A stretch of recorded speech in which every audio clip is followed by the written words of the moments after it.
નમસ્કાર દર્શક મિત્રો, આપ જોઈ રહ્યા છો અર્થ પડકાર ન્યૂઝ। આજ રોજ ધનસુરા મોડાસા રોડ પર રહિયોલ પાસે વળાંકની અંદર બે ટ્રક વચ્ચે અકસ્માત થયો, જેની અંદર બંને ટ્રકના ડ્રાઈવરોને કોઈ પણ પ્રકારની ઈજા થઈ ન હતી અને બંનેનો આબાદ બચાવ થયો હતો।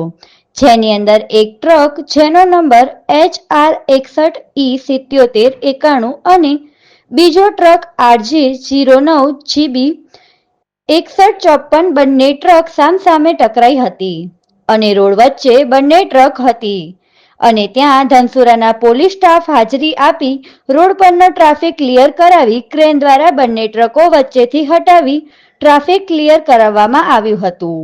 આમ ધનસુરા પોલીસ દ્વારા સરાહનીય કામગીરી કરવામાં આવી હતી।